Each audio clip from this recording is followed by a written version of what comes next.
Let me take you back to 762 CE.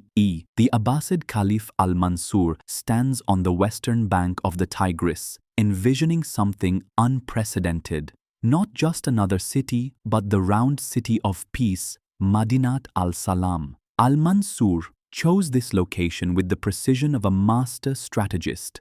Here, the Tigris and Euphrates rivers converge, creating natural highways to India, China, and the Mediterranean. Ancient trade routes that had carried silk, spices, and ideas for millennia would now flow through his capital. But Al-Mansur's vision went beyond commerce.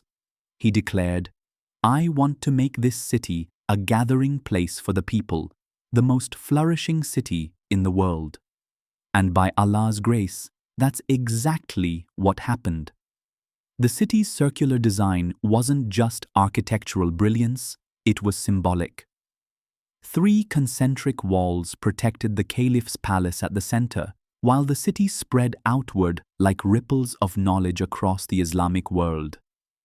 Under Caliph Harun al-Rashid and his son al-Mamun, Baghdad became home to something extraordinary. Bayt al-Hikmah, the House of Wisdom. Imagine, if you will, the greatest library and research center the world had ever seen. Picture vast halls filled with manuscripts in Arabic, Persian, Greek, Sanskrit, and Syriac.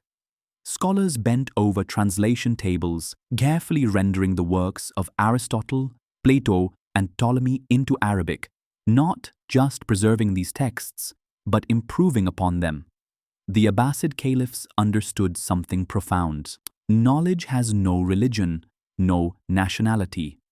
Al-Mamun sent emissaries across the known world with a simple mission: bring back every book, every scroll, every piece of human wisdom you can find. These weren't just collectors, brothers, they were intellectual revolutionaries. When they couldn't find certain Greek texts, they tracked down scholars in Constantinople and made deals.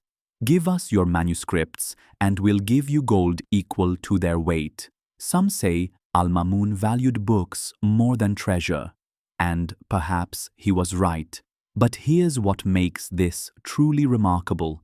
They didn't just translate, they questioned, they experimented, they innovated. The House of Wisdom became a laboratory where ancient wisdom met Islamic inquiry, where faith and reason danced together in perfect harmony. Let me introduce you to some of the titans who walked Baghdad's streets. Al-Khwarizmi, this Persian mathematician, gave us algebra. Yes, that subject that tormented us in school. His book, Al-Kitab al-Mukhtasar fi Hisab al-Jabr wal-Muqabala, literally means the compendious book on calculation by completion and balancing. We get our word algorithm from his name and algebra from al-Jabr. Every time you use GPS, every time a computer processes data, you're benefiting from this man's genius. Al-Razi, known in the West as Rhazes, this physician was conducting clinical trials when Europe still believed disease was caused by bad air. He wrote over 200 books and was the first to distinguish between smallpox and measles. His medical encyclopedia was used in European universities for 600 years. Ibn al-Haytham. While Europeans thought vision worked by rays shooting from our eyes, this Iraqi scientist proved that we see by light entering our eyes. He practically invented the scientific method, declaring, "The duty of the man who investigates the writings of scientists is to make himself an enemy of all that he reads."